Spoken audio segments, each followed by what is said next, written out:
다시 고쳐질 수 있는 것들을 주님께 아뢰는 시간이 되며 주님을 찬양하며 나가길 원합니다.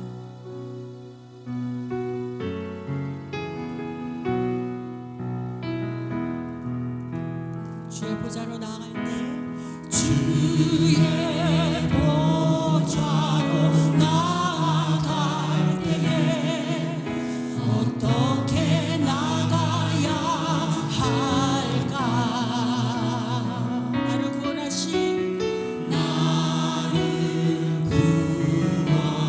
주의 십자가 그것을 믿으며 다시 한번 고백합니다. 주의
찬송하리로다. 하나님 곧 우리 주 예수 그리스도의 아버지께서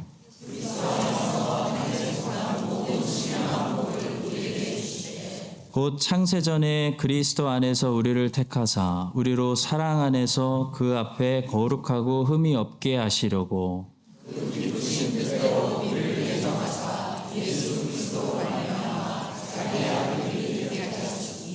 이는 그가 사랑하시는 자 안에서 우리에게 거저 주시는 바 그의 은혜의 영광을 찬송하게 하려는 것이라.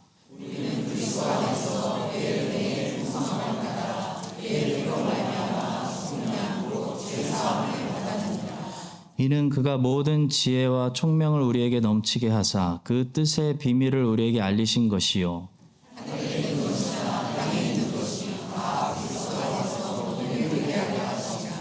모든 일을 그의 뜻의 결정대로 일하시는 이의 계획을 따라 우리가 예정을 입어 그 안에서 기업이 되었으니 이는 우리가 그리스도 안에서 전부터 바라던 그의 영광의 찬송이 되게 하려 하심이라. 아멘. 천지의 주제시요 만물의 창조주이신 하나님 아버지, 2024년도 첫 주일 예배를 드릴 수 있도록 저희들에게 믿음과 환경을 허락하심에 감사합니다. 한 주간 세상 속에서 분주한 마음을 내려놓고 하나님께 집중하며 하나님을 예배합니다. 오직 하나님의 영광과 예수 그리스도의 존귀하심과 성령님의 임재하심이 충만한 예배가 되도록 인도하여 주시옵소서. 지난 한 해를 돌아볼 때에 하나님 은혜에 감사합니다. 하나님의 인도하심으로 교회의 많은 사역이 은혜 가운데 이루어졌습니다. 새 신자들을 많이 보내주셔서 교회가 더욱 풍성해졌습니다. 교회 학교에 부흥을 주셔서 자녀들이 말씀 안에서 잘 양육되는 은혜를 보았습니다. 헌신하는 교사들과 교육자들과 보이지 않는 곳에서 섬기는 모든 지체들의 땀과 수고를 주께서 다 기억하고 세마시는 줄 믿습니다. 또한 성가대 헌신으로 이 땅에 하나님을 예배하고 찬양하는 백성들이 있음을 교회 밖으로 알리는 한 걸음을 떼는 은혜가 있었습니다. 그 다음 발걸음을 잘 준비해서 갈 수 있도록 주님 인도하여 주시옵소서. 이렇게 많은 은혜를 주셨지만 말씀에 순종하지 못하고 나의 유익을 쫓아 살았습니다. 도움이 필요한 사람을 돌아보지 않고 외면했습니다. 나에게 선대하지 않는 사람을 미워하고 험담했습니다. 주님이 맡긴 달란트를 땅에 묻어두었다가 그대로 꺼내놓은 악하고 게으른 종이 저희들이었습니다. 우리 안에는 정말 소망이 없습니다. 그렇지만 하나님이 함께 하시고 힘주시면 소망이 있음을 믿습니다. 올해 우리 교회에 주신 이 예언의 말씀을 읽는 자와 듣는 자와 그 가운데 기록한 것을 지키는 자는 복이 있나니 때가 가까움이라는 말씀을 들고 새해 첫 주일에 결단하며 나갑니다. 올 한 해 예배에 승리하게 도와주시옵소서. 입술로 죄를 짓지 않도록 도와주시옵소서. 하나님이 마음에 머무는 곳에 우리의 마음이 머물고 하나님이 시선이 머무는 곳에 우리의 시선이 머물도록 도와주시옵소서. 무엇보다 하나님의 말씀을 읽고 듣고 행할 수 있도록 저희의 마음을 붙들어 주시옵소서. 조국 대한민국을 위해 기도합니다. 경제가 침체되어 가고 정치와 사회가 양극화되어 분쟁이 연일 뉴스에 올라옵니다. 한때는 동방의 예루살렘으로 불리었던 땅이었지만 하나님의 이름을 높이기보다 교회의 이름을 내세우고 주신 달란트와 재물을 잘 흘려보내지 못하고 쌓아두어 썩게 만들었습니다. 그래서 이제는 교회가 세상에 선한 영향력을 주지 못하고 오히려 조롱받는 처지에 이르렀습니다. 주님, 그 땅의 백성을 긍휼히 여겨주시고 한국교회를 다시 회복시켜 주시옵소서. 또 다른 조국 뉴질랜드를 위해 기도합니다. 한때 인구 비율로 가장 많은 선교사를 파송했지만 이제 하나님의 이름을 들어보지 못한 세대가 자라고 있습니다. 주님, 이 땅을 긍휼히 여겨 주시옵소서. 먼저 저희가 하나님을 잘 알게 하여 주시옵소서. 우리 중에 아직 하나님을 만나지 못한 지체들은 하나님을 만나는 은혜를 주시옵고, 하나님과의 첫사랑을 잃어버린 지체에게는 그 감격이 회복되는 은혜를 주시옵소서. 우리 자녀들에게 하나님을 잘 가르칠 수 있는 지혜와 능력을 더하여 주셔서 우리 자녀들과 교회가 이 땅 크라이처치가 진정한 크라이스트 처치가 되도록 회복하고 하나님을 전하는 데에 쓰임 받도록 인도하여 주시옵소서. 이 교회의 머리 되시는 예수 그리스도의 이름으로 기도드립니다. 아멘. 오늘 정기당에 있습니다. 기억해 주시고 기도해 주시고요. 1월에는 둘째 주 재직회, 넷째 주 공동회의가 있습니다. 다음 주일 재직회고 넷째 주일은 공동회의입니다. 그리고 신입 전입집사 교육이 셋째 주일에 있겠습니다. 또 넷째 주일 저녁에는 우리 작년 한 해 수고하셨던 모든 교사분들 또 부장 선생님들과 올해 수고하실 모든 분들 모여서 교사대학하고 위로 및 환영회 하도록 하겠습니다. 저번 주에 새벽 예배 잘 안식주를 가졌는데요. 이번 주부터 다시 새벽 예배 시작합니다. 화요일부터 금요일 새벽 6시입니다. 1월에는 성령 대망회는 드리지 않습니다. 재직회, 다음 주 재직회인데요. 교회 운영 규정에 관해서 부분 수정 안건을 올렸는데 재직회 때 제가 충분히 설명을 하도록 하겠습니다. 많은 분들이 궁금해하실 것 같은데요. 이 설명회가 중요합니다. 그래서 재직회 때 우리 재직되시는 분들, 서리집사 이상 재직되시는 분들 모두 오셔서 꼭 설명회를 들으시기 바랍니다. 신입 전입집사 교육이 셋째 주일 오후 2시에 본당에서 있겠고요. 오늘까지 최종 명단 확인하고 있습니다. 명단은 다음 주일에 게시하도록 하겠습니다. 새 허브는 궁금하실 텐데 2월 첫째 주부터 공지하고 적용하도록 하겠습니다.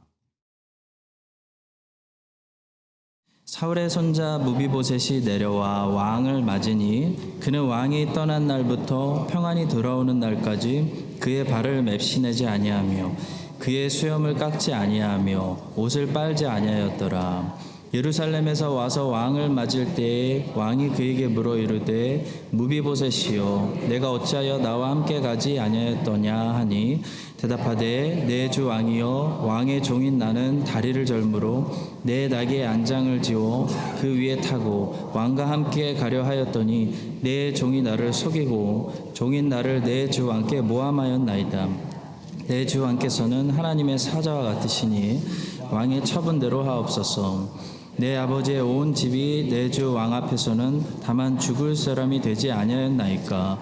그러나 종을 왕의 상에서 음식 먹는 자 가운데에 두셨사오니 내게 아직 무슨 공의가 있어서 다시 왕께 부르짖을 수 있사오리까 하니라.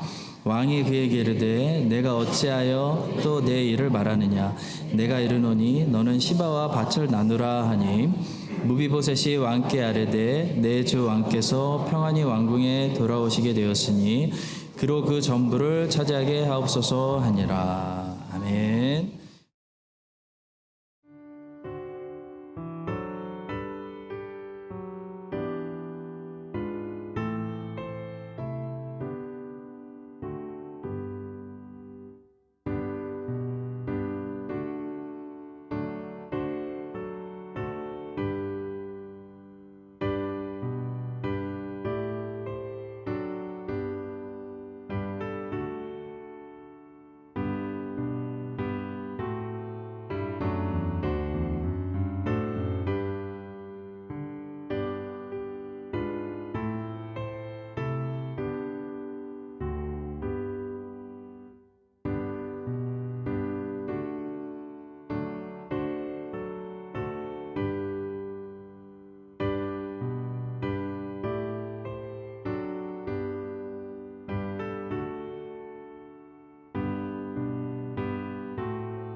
그렇습니다, 주님. 저희가 주님께 드릴 것이 참 많습니다.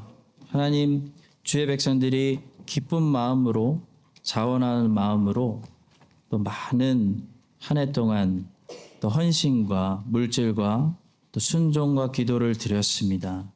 주님, 크라이스처치 한인장로교회 백성들이 드리는 이 헌신을 통해서 하나님의 선하신 뜻이 이 땅 가운데 성취되게 하여 주시옵소서. 올해 새로 시작하는 마음으로 첫 주일 예배를 드리며 물질의 헌금을 드리고 또 첫 주의 삶을 여러 가지 모양으로 드렸습니다. 주님, 드릴 때 더 큰 기쁨이 있는 복된 교회가 되게 하여 주시옵소서. 드릴수록 나눠줄수록 새롭게 채워주시는 은혜가 있는 복된 주의 백성들 되게 하여 주시옵소서. 움켜쥐고 야곱처럼 하나님 욕심 부리지 않게 하시고 성화된 이스라엘처럼 손을 펴고 나눠주고 하나님을 찬송하며 바로 왕까지 축복하는 하나님 그 믿음으로 우리가 자라게 하여 주시옵소서. 성화대가 새로운 마음으로 하나님 첫 찬송을 올려드립니다. 하나님 한 해 동안 52주 올려드리는 찬송이 하나님 하늘의 기쁨이 우리에게 충만히 쏟아지게 여는 그런 열쇠가 되게 하여 주시옵소서. 주의 백성들은 위로가 필요합니다. 말씀으로 은혜의 깊은 의미를 깨닫는 귀한 시간 되게 하여 주시옵소서. 감사하며 예수님의 이름으로 기도합니다.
오늘 본문의 주인공은 사울의 손자 요나단의 아들 다리를 저는 사람 무비보셋입니다.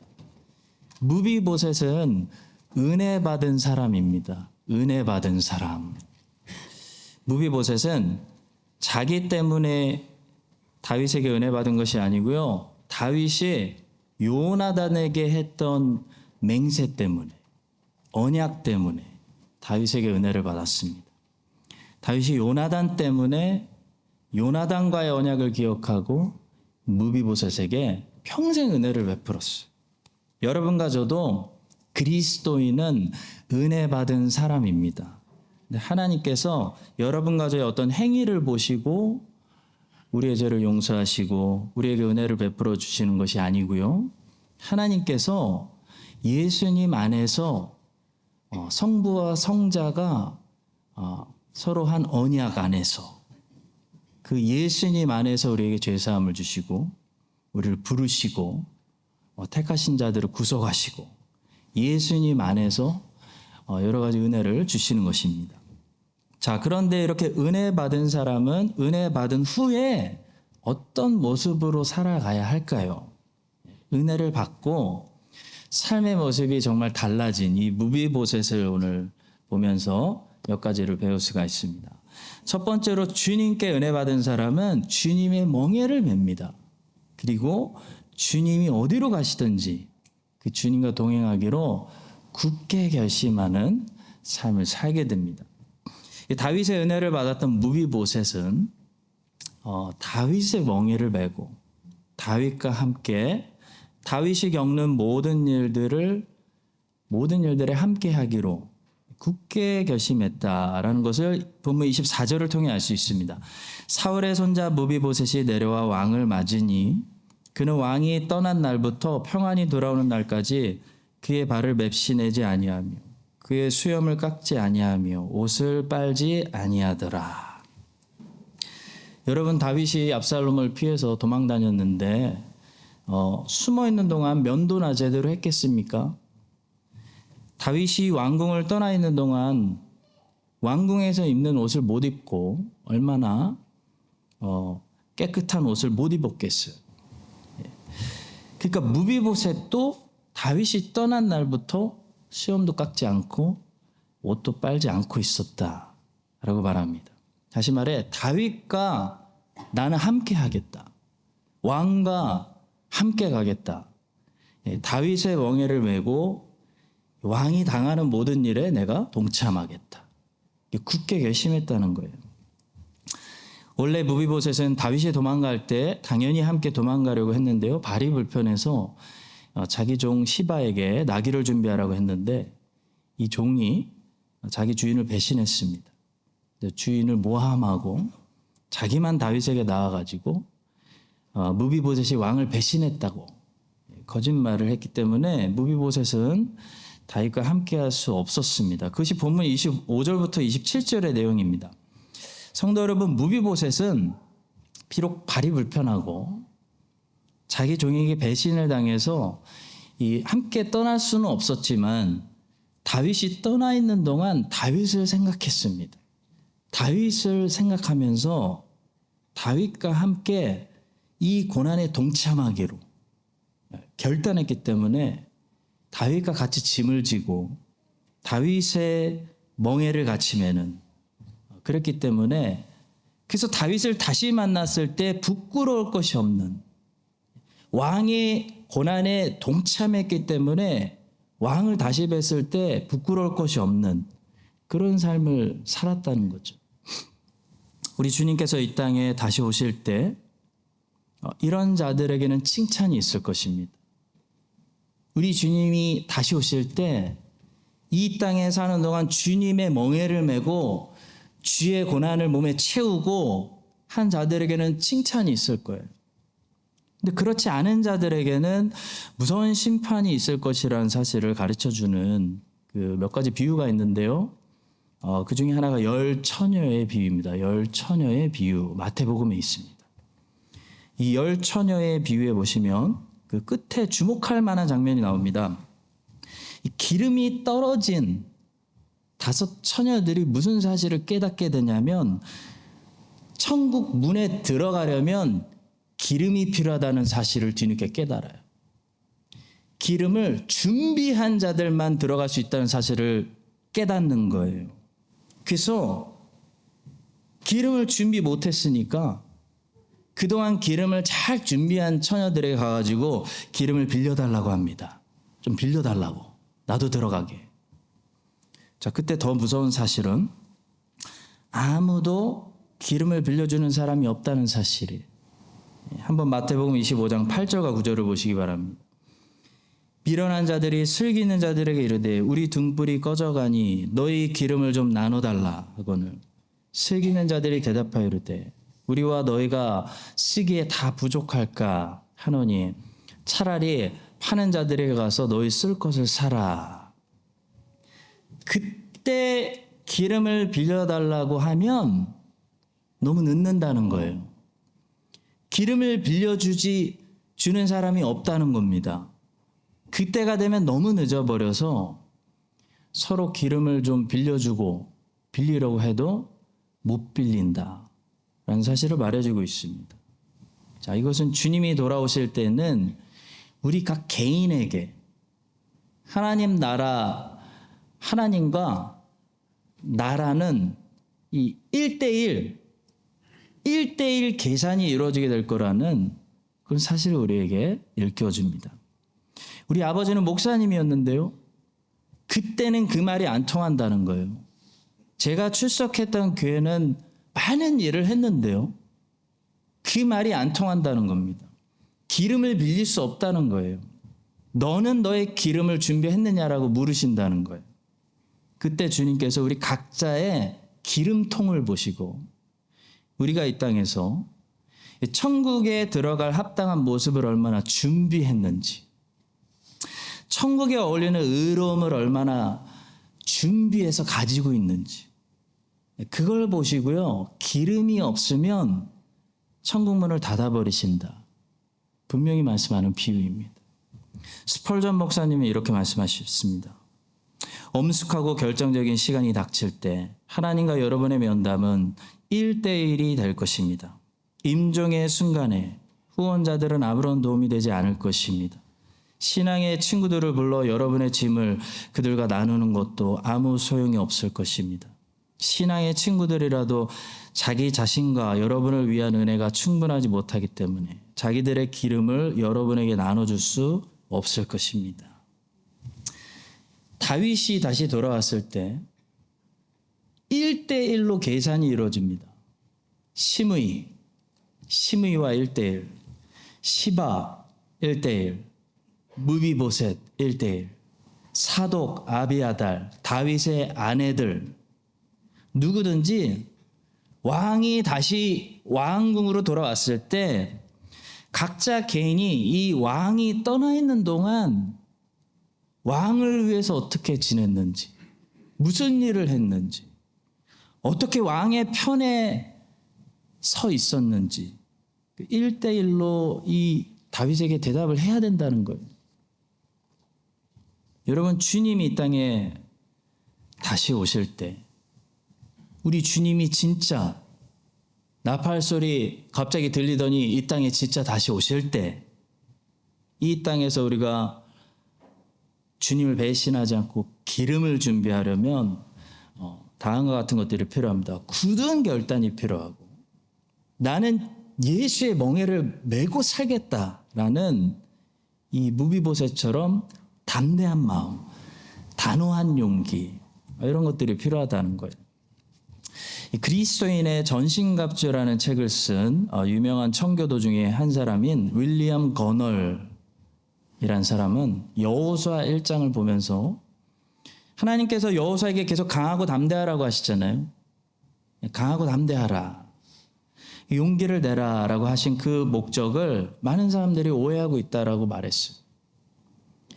여호수아 1장에서 하나님께서 여호수아에게 강하고 담대하라, 마음을 단단하게 해라, 용기를 내라 라고 하신 말씀을 우리가 기억하는데 그 용기의 대상이 무엇이었냐는 거죠. 많은 사람들이 가나안 전쟁을 향해서 용기를 내라고 말씀하셨다고 믿고 있다는 겁니다. 근데 여호수아 1장의 말씀을 자세히 보시면요. 하나님은 여호수아에게 전쟁을 향해서 지금 용기를 내고 마음을 굳세게 하라고 하신 것이 아니고요. 하나님의 말씀을 철저히 지키고 여호와의 율법을 철저히 지키는 그 순종을 위해서 여호수아야 마음을 강하게 해라. 아주 단호하게 결단해라. 독하게 마음을 먹어라. 너 용기가 필요하다. 라고 말씀하셨다는 거예요. 전쟁의 결과는 여호와의 말씀만 지키면 이미 승리입니다. 그냥 따라오는 거예요. 전쟁은 가나안 땅에서 이루어지는 것이 아니고 여호와의 말씀을 여호수아가 지키느냐 안 지키느냐에서 이미 이루어지는 거예요. 여호수아 1장 7절을 보시겠습니다. 오직 강하고 극히 담대하여 나의 종 모세가 내게 명령한 그 율법을 다 지켜 행하고 의로나 자로나 치우치지 말라. 그리하면 어디로 가든지 형통해. 그것만 지키면 백전백승이야. 약속하시는 거예요. 여러분, 우리는 종종 사역에 강하고 담대한 용기가 필요하다고 생각하는데요. 아닙니다. 하나님은 우리가 주님의 뜻과 말씀에 내 인생이 순종하는데 담대한 용기와 굳은 결심, 단호한 자세가 필요하다고 말씀해요. 그것만 되면 사역은 그 결과로 하는 거예요. 하나님이 하시는 겁니다. 윌리엄 거널은 그래서 말합니다. 하나님께 신실하게 순종하는 일에는 사람의 군대를 지휘하는 것보다도 더한 용기와 담대한 심령이 필요합니다. 무비보셋은 이게 있었어요. 무비보셋은 다윗하고 나는 죽겠다라는 단호한 결단이 있었어요. 다윗이 슬픔을 당하면 나도 함께 슬픔을 당하고, 다윗이 영광을 받으면 그 영광 가운데 함께 기뻐할 것이고, 다윗이 죽으면 나도 죽겠다. 나는 압살롬 안 섬기겠다. 다윗과 함께 멍에를 매겠다는 독한 결심이 있었어요. 독한 결심. 성도 여러분, 주님께 은혜 받은 사람은 이게 있어요. 주님께 은혜 받은 사람은 주님이 어디든지, 주님이 어디를 가든지 나는 그 주님의 운명과 함께 가겠다. 365일 걸어가겠다. 독한 결심을 하게 되는 것입니다. 이것이 은혜 받은 사람의 모습입니다. 주님의 멍에를 매는 사람. 여러분과 저에게도 새해에 이런 강하고 담대한 마음을 주셔가지고 항상 용기를 내서 모든 상황 속에서도 여호와의 명령을 다 순종하는 일에, 주님의 멍에를 매는 일에 여호수아처럼, 무비보셋처럼 아주 굳은 결심을 하시는 그런 한 해가 되시기를 예수님의 이름으로 간절히 축원합니다. 두 번째로 진짜 은혜 받은 사람은요, 자기가 받은 이것이 진짜 은혜라는 사실을 잊지 않는다는 것이에요. 많은 사람들이 은혜로 구원받았다고 입술로는 인정하지만 사실 마음 한구석에는 자기도 잘 모르는 사이에 어떤 생각이 숨어 있냐면, 자기의 어떠함, 자기의 열심, 공로, 순종, 어떤 행위 때문에 내가 이런 은혜를 받고 있는 거지. 은근히 속으로 믿고 있는 그런 사람들이 많이 있어요. 왜 그런 사람들이 항상 세상에 많이 있냐면요, 그것이 인간의 부패성이기 때문입니다. 인간은, 부패한 인간은 자랑하기를 원해요. 자랑해야 돼요. 그래서 항상 초대교회 때부터 구원 문제만 나오면 행위구원이라는 이 이단이 어떤 형태로든 같이 고개를 들었던 거예요. 그러니까 바울이 복음을 전도하면 행위구원을 전도하는 사람들이 항상 따라다녔어요. 항상 같이 따라와요. 이게 우리 신앙생활 하는데. 바울이 가면 유대주의자들이 따라와서 바울이 복음을 전한 곳에 다른 복음을 전했습니다. 너희들 할례도 받아야 되고 율법도 지켜야 구원받아 라고 얘기했어요. 자, 그런데 진짜 은혜를 받은 사람은요, 자기가 받은 이 생명이 자기의 어떠함 때문이 아니고 은혜를 주시는 저분의 어떠함 때문에 내가 이것을 받았다라는 것을 진짜 알아요. 무비보셋은 이걸 진짜 알았어요. 그래서 무비보셋은 은혜 받은 사람이에요. 은혜를 아는 사람이에요. 본문 28절에서 그가 다윗에게 자신의 과거를 또다시 언급하면서 이렇게 말합니다. 내 아버지의 온 집이 내 주 왕 앞에서는 다만 죽을 사람이 되지 아니하였나이까. 그러나 종을 왕의 상에서 음식 먹는 자 가운데 두셨사오니 내게 아직 무슨 공의가 있어서 다시 왕께 부르짖을 수 있사오리까. 무비보셋은 자기가 죽을 사람이라는 걸 알았다는 거예요. 내가 죽어야 되는 사람인데 살았다라는 걸 알았다는 거예요. 무비보셋이 여기서 자기 집안 이야기를 또 꺼낸다는 것은 이런 의미입니다. 사울은 다윗의 원수였어요. 사울은 다윗을 괴롭히고 죽이려고 했습니다. 근데 사울이 죽었습니다. 그리고 다윗이 왕이 되었습니다. 그러면 이 사울의 남은 자들은 전부 다윗이 복수해도 할 말이 없는 거예요. 죽은 목숨인 거예요. 죽은 목숨. 죽은 개 같은 목숨이 된 거예요. 그런데 다윗은 이 사울의 손자에게 은혜를 베풀었습니다. 그냥 용서해서 살려두기만 한 것이 아니고 자기 아들처럼 대해주고 왕의 식탁에서 왕의 친구들과 함께 평생 밥을 먹는 존귀한 사람이 되게 해준 거예요. 무비보셋은 이 사실을 잊지 않았습니다. 무비보셋은 시간이 지났다고 해서 이 은혜를 착각하거나 잊어버리지 않았어요. 자기가 처음부터 죽은 목숨이었다는 사실을 잊지 않았어요. 자격이 없는 사람이라는 것을 기억했어요. 성도 여러분, 여러분들의 신앙의 첫 단추는 어떤 단추로 채워져 있습니까? 여러분의 신앙의 첫 단추의 이름은 은혜입니까? 은혜? 아니면 행위예요? 행위? 여러분들의 신앙의 초심에는 무비보셋처럼 내가 죽은 목숨이었다라는 그 신앙의 초심이 있습니까? 내가 원래 하나님의 원수였고 내가 하나님의 형벌을 받아서 영원히 지옥에 가는 것이 가장 공의롭고 정의로운 심판인 건데 하나님의 자비가 나타났어. 하나님의 원수되었던 나에게 하나님의 은혜 때문에 내가 이 새 생명을 얻고 내가 지금 살고 있다. 여러분, 우리가 정말 지옥에 가서 불타야 그게 공의롭다는 사실을 인정하세요? 근데 자비와 은혜가 나타나서 우리를 구원하는 것이 구원이라는 사실을 아십니까? 이게 어그리가 안 되는 분들은 아직도 은혜를 모르는 거예요. 그 은혜를 기억하는 이 신앙의 초심이 여전히 있으십니까?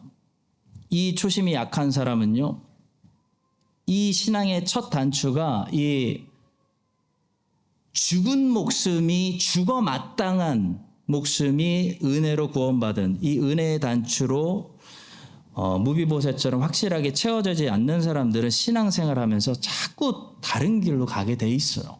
다른 메시지들을 들을 때 흔들리고 끌려가는 거예요. 첫 번째로 어디로 끌려가냐면 수도원 운동을 자꾸 끌려가요. 수도원 운동으로 가요. 육체 훈련을 하게 되는데 자꾸 육체 훈련을 향한 열심이 주님을 향한 순종의 열심으로 착각하게 되는 것이에요. 그게 신앙생활의 열심이라고 생각하는 거예요. 어떤 분이 크리스찬의 경건, 크리스찬의 성화가 뭔지를 정확히 이렇게 잘 정리하셨습니다. 경건이라는 것은 자범죄들과 싸우는 것이 아니고 우리 안에 내재하는 옛 본성, 옛사람, 죄와 싸우는 것이다. 그게 경건이에요. 그게 성화예요. 근데 여러분, 반대로 수도원 운동은 한마디로 얘기해서 육체 훈련을 통해서 이 자범죄를 경계하는 훈련이에요. 죄라는 것은 우리 주님이 말씀하신 대로 사람 안에서 밖으로 나오는 건데, 그래서 이 안에 이 죄가 성령님을 통해 억제를 받아야 되는데 그게 성화인데 바깥에서 몸의 훈련을 통해 자범죄들을 억제시키는 이 수도원 운동을 하다 보면 사람이 어떻게 되냐면요. 안에서 더 썩어요. 그래서 반드시 여기를 막으면 자범죄가 죄가 다른 모습의 자범죄로 딴 데에서 터지게 돼 있어요. 예를 들어 금욕을 했잖아요. 그래서 수도원 들어갔던 사람들이 결혼도 안 하고 그 금욕을 통해서 결혼을 절제하면 딴 데로 이 정욕이 터지게 되어 있는 거예요. 그래서 수도원 운동을 경건 생활로 착각하는 사람들의 눈에는 일시적으로 열매로 보이는 것들이 나타날 수 있습니다. 예를 들어 게임을 하던 아이가 게임을 끊었어요. 성경을 읽어. 그렇게 열매로 보이는 거예요. 근데 여러분 그게 열매가 아닙니다. 그것이 만약 육체 훈련을 통해서 일시적으로 이 자범죄를 억제시키는 인간의 노력에 불과하다면 그 잠시 일시적으로 억제된 정욕은 딴 데로 가서 또 반드시 터지게 돼 있어요. 중세 시대를 지탱해 주던 기둥 중에 하나가 바로 이 수도원 운동이었는데요. 수도원 운동의 역사에도 여러 종류가 있었습니다. 클루니 수도회를 시작으로 시토 수도회, 그리고 여러분들이 잘 아시는 탈박 수도회 시대 때 가난을 추구했던 프란체스코 수도회와 이 교육을 추구했던 도미니크 수도회가 있었습니다. 이 수도원 운동들은 나름 개혁 운동이었습니다. 그러나 이런 인간적인 방법으로는 교회도 개혁시키지 못했고 아무도 개혁시키지 못했고 자기 자신도 개혁시키지 못했습니다. 수도원 운동은 한 세대도 버티지 못하고 다시 부패했어요. 여러분 왜 실패했을까요? 성화라는 것은 성령님을 통해서 죄, 옛사람이라고 부르기도 하고 육체 정욕이라고 부르기도 하는 이 원죄를, 이 죄인을 억제시키는 건데, 그래서 내면에서 이 옛사람이 성령님을 통해 억제가 될 때 바깥으로 자범죄들이 덜 나오는 것이 성화인데, 그걸 모르고 바깥에서 안으로 육체 훈련을 통해 죄인을 통제하려고 하다 보니까 그게 100% 실패한다는 거예요. 수도원 운동은 100% 실패할 수밖에 없어요. 그런데도 이 수도원 운동이 지금도 이름만 바꾸고 모습을 감추고 교회 안에서 역사한다는 거예요. 여러분 이 길에 빠지지 않게 조심하셔야 돼요. 누가 빠질까요? 어떤 사람들이 여기 휩쓸릴까요? 은혜의 첫 단추가 불안한 사람들, 튼튼히 채워지지 않는 사람들이 육체 훈련에 열심에 쉽게 빨려 들어간다는 거예요. 자, 두 번째로 은혜의 결의가 약한 사람들은 또 어디에 빨려 들어갈 수 있냐면요, 자기 행위를 공로를 주장하는 행위구원론에 언제나 쉽게 빨려 들어갈 수 있습니다. 죽을 죄인이 지옥에서 공의로운 재판을 받아야 되는 죄인이 하나님의 자비로 주권적인 은혜로 구원받았다는 이 은혜의 결의가 약하면요 반드시 행위구원론에 빠져요. 마틴 로이드 존스 목사님은 존 웨슬리에 대해서 아주 냉철하고 깊게 판단을 하셨는데요, 존 웨슬리가 이런 실수를 했다고 말씀하셨습니다. 여러분, 존 웨슬리는 어렸을 때부터 철저하게 사람의 노력으로 하나님을 섬기는 법을 배운 사람이에요. 부모가 보통 사람이 아니었어요. 웨슬리는 어렸을 때부터 그것이 가능하다고 배웠어요. 그러니까 사람의 노력으로, 행위로 철저하게 죄로부터 완전히 자유로울 수가 있고 하나님을 완벽하게 섬기는 것이 가능하다는 그런 신앙 교육을 받았고, 그런 신비주의적인 중세시대 책들을 많이 읽었습니다. 예를 들면 웨슬리는 이런 책들에게 영감을 받았어요. 토마스 아켄피스의 그리스도를 본받아, 헨리 스코갈의 인간의 영혼 속에 있는 하나님의 생명, 그리고 마담 귀용, 페넬롱 같은 중세 신비주의자들의 책에 영향을 받았습니다. 저도 이 책들을 다 읽었는데 이 책들이 말하는 공통점이 있는데요. 중요한 단어를 자꾸 얘기하는데 perfection이에요. perfection. 완벽. 다시 말해 완전히 죄에서 이 생을 사는 동안 완전히 죄에서 자유로워질 수 있고 그것도 자신의 노력으로 경건 훈련으로 그렇게 될 수 있다고 가르쳐요. 그래서 존 웨슬리는 이런 사상을 가지고 있을 때 옥스퍼드 대학의 신성 클럽을 만들었어요. 홀리 클럽을 만들어서 자기 동생 찰스 웨슬리하고 조지 휘필드하고 유별나게 살았어요. 구제하고 병원 신방하고 금식하고 막 말라 비틀어질 때까지 금식하고 완전에 이를 수 있다라고 믿었기 때문에 그렇게 지독하게 경건 훈련을 한 거예요. 그러다가 미국으로 넘어가서 자신만만하게 미국으로 넘어갔는데 선교 활동을 하다가 존 웨슬리는 완전히 실패합니다. 사역이 완전히 실패하고 벽에 부딪히죠. 그때 처음으로 사역이 자기 노력으로 하는 것이 아니라는 것을 웨슬리는 배우게 됩니다. 그리고 절망 가운데 영국으로 돌아오는 배가 풍랑을 만났는데 유명한 얘기죠. 얀 후스파의 후손들이라고 할 수 있는 모라비아 사람들을 보니까 저 사람들 뭔가 다른 거예요. 저 사람들 은혜가 있는 거예요. 저 사람들의 뭔가 특별함을 보고 웨슬리가 1차 충격을 받게 되고요. 영국으로 돌아와서 그 유명한 엘더스게이트 교회에서 중생의 경험을 함으로 성령 세례를 받음으로 2차 충격을 받고 존 웨슬리는 그때 중생하고 회심하게 되는 것입니다. 그는 그때 이신층의 오직 은혜로 오직 믿음의 수단을 통해 오직 그리스도 안에서만 죄인이 의롭다 하심을 받을 수 있다를 처음으로 경험하게 되는 거예요. 자, 그런데도 존 웨슬리는 평생에 어떻게 살았냐면 이 이신칭의와 인간의 노력 사이에서 이미 습관이 된 인간의 노력 사이에서 왔다 갔다 하면서 혼란스러움을 너무나 많이 보였다고 마틴 로이드 존스 목사님은 분석했습니다. 그러다가 존 웨슬리는 결국 크리스찬 퍼펙션, 완벽한 성화라는 것을 끝까지 포기하지 않았고요. 그래서 그 이유 때문에 칼빈주의자였던 조지 휘필드와 영원히 결별하게 됩니다. 바울과 바나바처럼. 그리고 결국 그는 메소디즘이라는 새로운 교리와 교회를 세상에 내놓았어요. 물론 존 웨슬리를 통해서 하나님께서 영국에 베풀어 주신 회복의 은혜는 우리가 부인하지 않습니다. 그렇지만 마틴 로이드 존스 목사님은 냉정하게 존 웨슬리의 실수를 지적하시면서 존 웨슬리의 실수는 은혜의 교리가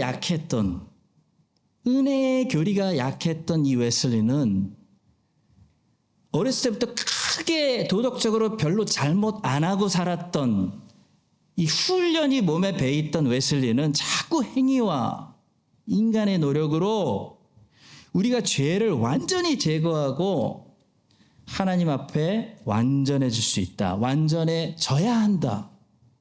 그런 비성경적인 교리를 가르쳤다는 거예요. J.C. 라일 목사님은 거룩이라는 책에서 이 그리스도인의 완전함이라는 이 새 가르침이 얼마나 무서운지 이거에 대해서 아주 명확하게 성경적으로 이렇게 잘 정리해 주셨습니다. 여러분 잘 보십시오. J.C. 라일 목사님이 정리해 주십니다. 성경을 통해 알 수 있는 분명한 사실은 신자는 완전함을 목표로 삼아야 한다. 당연히 그리스도인의 목표는 그리스도의 삶입니다. 근데 목표예요, 목표. 목표로 삼아야 한다는 권면을 끊임없이 받는다는 점입니다. 그러나 그리스도가 목표이지만 아무도 그리스도처럼 살 수 없는 것처럼 죄로부터 철저하고 완전한 자유가 이 땅에서 가능하다는 구절과 또 이 생에서 신자가 그런 완전한 상태에 이른다는 구절은 찾아볼 수 없습니다.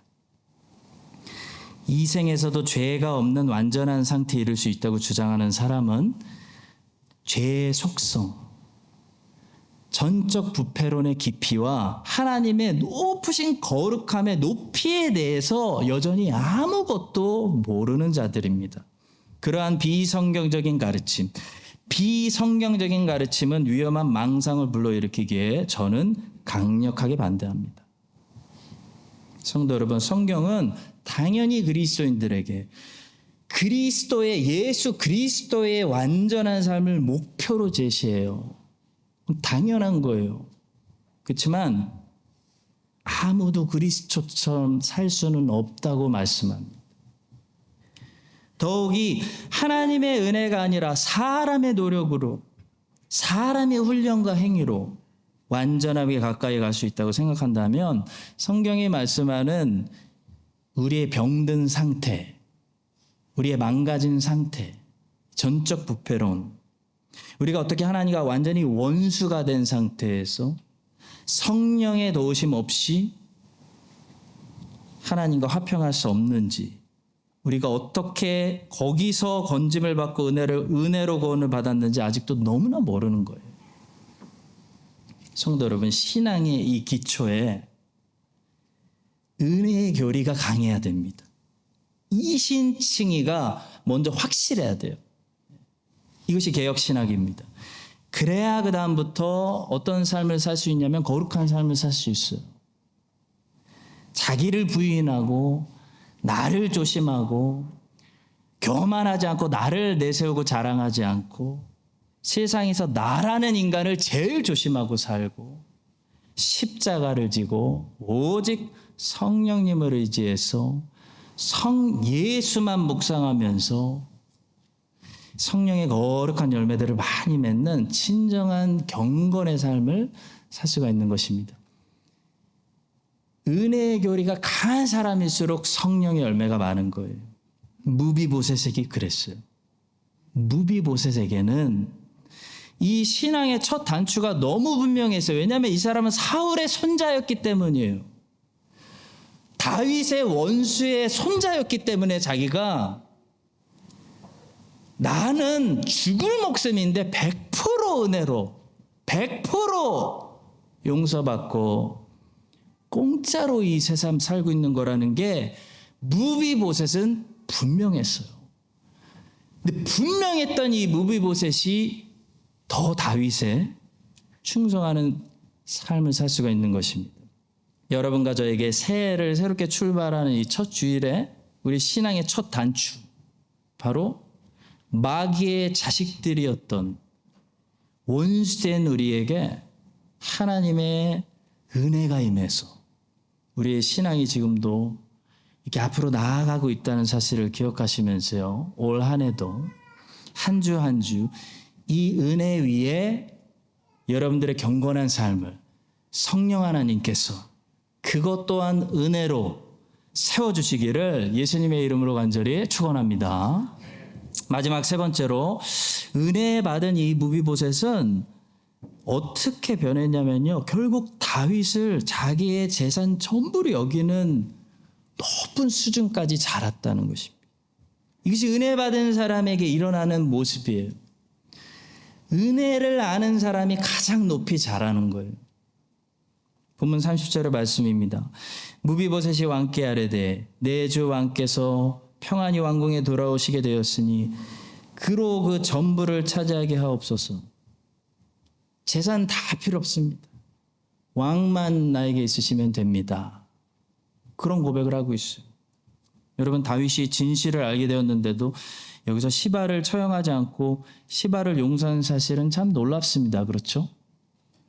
만약에 왕께서 그런 은혜 베풀기를 원하신다면 무비보셋도 왕의 뜻을 따라서 왕이 용서한 사람을 자기가 정죄하면 안 됩니다. 왕이 용서한 사람을 무비보셋도 용서해야 되는 겁니다. 그래서 용서했어요. 무비보셋은 깊은 은혜를 알았던 사람이기 때문에 이제 재산 같은 것은 다 정리했습니다. 이 사람에게 이제 전부는, 재산은 다윗입니다.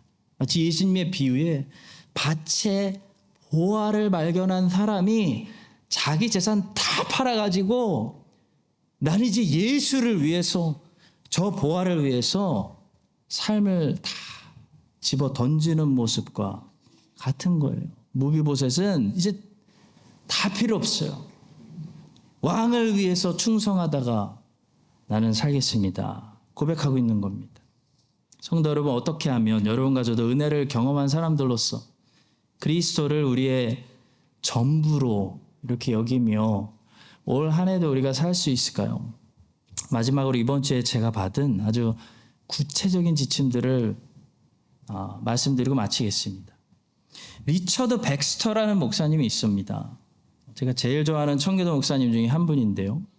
이분은 가난해서 제대로 학교를 못 다녔어요. 그래서 학교 교육을 제대로 못 받았기 때문에 유명한 신학교에 못 갔기 때문에 이분은 교리적으로는 조금 많이 섞여 있고 좀 혼합되어 있습니다. 그래서 이분의 책을 읽으실 때는 여러분들 교리를 배우려고 하지 마시고 교훈을 배우려고 하셔야 됩니다. 그래서 존 오웬이 더 빛나는 겁니다. 존 오웬은 교리적으로 완벽한 사람입니다. 칼빈주의자. 그래서 존 오웬의 가르침을 같이 받으시면서 교리 위에 튼튼히 서서 백스터의 실천적인 적용 가능한 그런 교훈들이 동시에 받으실 때 여러분들의 경건 생활에 아주 큰 유익이 될 수가 있습니다. 한마디로 한 분은 원리를 가르쳐주는 선생님이고요. 정답을 가르쳐주는 선생님이고요. 한 분은 실천적인 적용의 교훈을 가르쳐주는 선생님으로 생각하시고 배우시면 되겠습니다. 이렇게 실천적인 교훈을 가르쳐주시는 선생님이 많이 없어요. 그런 책들은 많이 없어요. 근데 리처드 백스터의 책들은 크리스찬의 시간관리법, 크리스찬의 언어사용법, 부부간의 관계, 자녀 교육 이런 아주 실천 가능한 적용들을 많이 가르쳐 주셔서 굉장히 유익한 선생님입니다. 이 백스터 목사님 이번 주에 저에게 무엇을 가르쳐 주셨냐면 이걸 가르쳐 주셨어요. 때와 시간은 다른 거라는 사실입니다. 시간은 그냥 보편적인 세월을 의미하지만 여러분 때는 하나님이 주시는 기회라는 거예요. 기회. 때의 정의는 최적의 시간, 특별한 일을 하기 위한 기회라고 선생님이 말씀하셨어요. 여러분, 시간은 그냥 우리 앞에 흘러가는 것이지만 때는 주어지는 것입니다. 시간은 모두 앞에서 일반적으로 흘러가요. 우리 모두 일반적으로 시간은 우리 앞에서 흘러가지만 때는 아무에게나 주어지는 게 아니에요. 때는 그 사람이 그때에게 그때 하나님이 주시는 선물이에요. 선물. 그래서 잠언은 모든 일에 해야 할 때가 있다라고 말씀합니다. 그러면서 백스터 목사님은 몇 가지 때에 대해서 지침들을 주셨는데 저에게 새해 너무 도전이 됐고 새해 은혜가 되었던 몇 가지만 말씀드리고 마치겠습니다. 첫째, 젊고 건강하고 힘이 있을 때 거룩한 주의 일을 해야 된다. 젊고 건강하고 힘이 있을 때 그 기회라는 거예요. 기회. 여러분, 예수님이 우리의 전부라면 우리는 우리의 가장 젊고 건강하고 힘이 있을 때 주의 일을 많이 해야 되는 것입니다. 제사의 레위기 제사도 보시면 제사에 바쳐지는 제물이 1년 된 양이었는데요. 가장 건강하고 가장 보기 좋은 양을 제물로 바쳤다는 거예요. 마찬가지로 우리도 우리의 인생에서 가장 젊고 건강하고 힘이 있을 때 주님께 우리 삶을 드릴 수 있는 기회라는 겁니다. 주의 날에 안식을 지키며 주의 일을 해야 된다. 예수님을 전부라고 생각하는 사람은 최소한 주의 날이 기회예요. 주의 날에 하나님을 섬길 수 있는 때라는 거예요.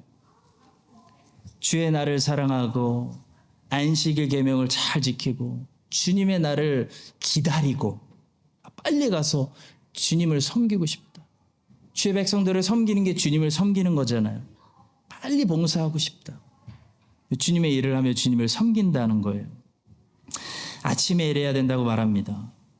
여러분, 아침이 하루 중에 최고 기분도 좋고 머리도 잘 돌아가고 힘도 있고 컨디션이 좋을 때입니다. 제 경험으로 아침 30분 공부는 저녁에 2-3시간보다 훨씬 더 효과적입니다. 예수님을 나의 전부라고 생각하는 사람은 최고 좋은 시간을 어디다 쓰려고 하냐면 주님을 묵상하는데 최고 좋은 시간을 사용하고 싶어 한다는 거예요.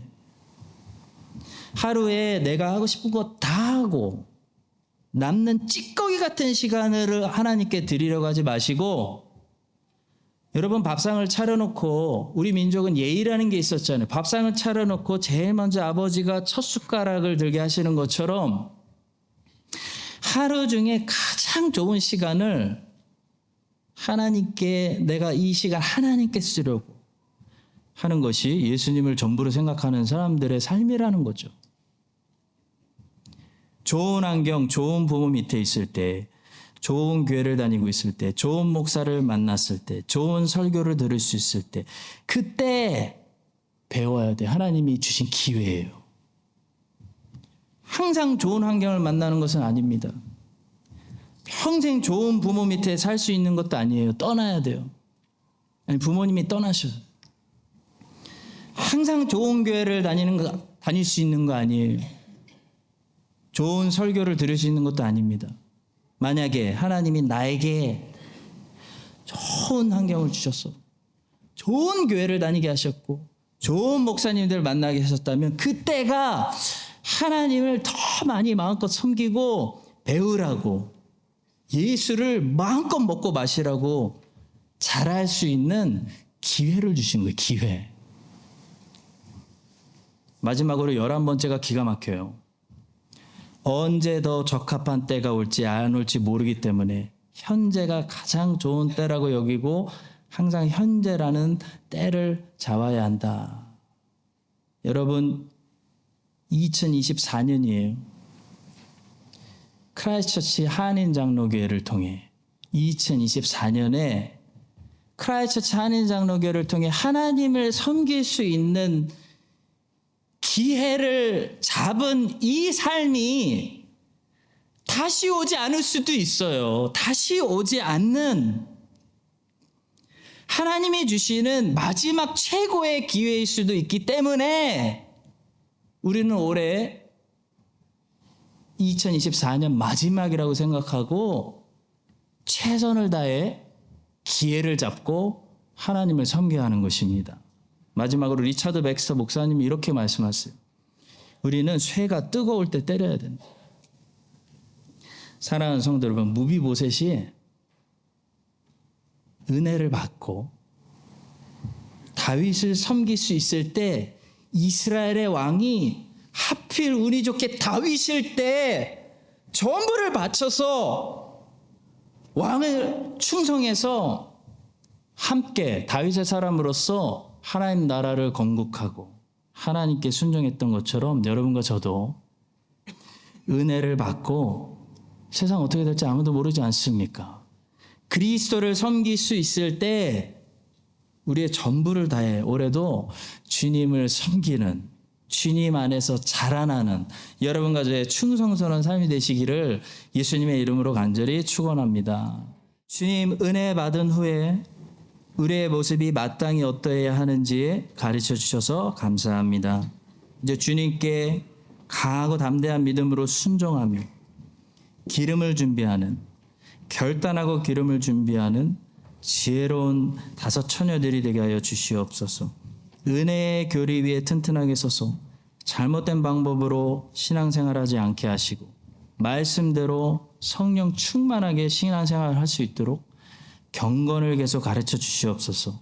주님을 밭의 보화처럼 전부로, 전 재산으로 여기고 때와 기회를 주실 때 주님을 최선을 다해 섬기게 하여 주시옵소서. 예수님의 이름으로 기도합니다. 네. 지금은 은혜를 알게 하신 우리 주 예수 그리스도의 은혜와 하나님 아버지의 완전하신 사랑과 성령 하나님의 교통하심이 새 첫 주일 말씀을 듣고 완전하신 하나님의 사랑을 목표 삼아서 매일 넘어지지만 매일 회개하며 성화되는 삶을 꿈꾸는 모든 주의 거룩한 백성들 위해 이제부터 영원까지 함께 하시기를 간절히 축원합니다. 아멘.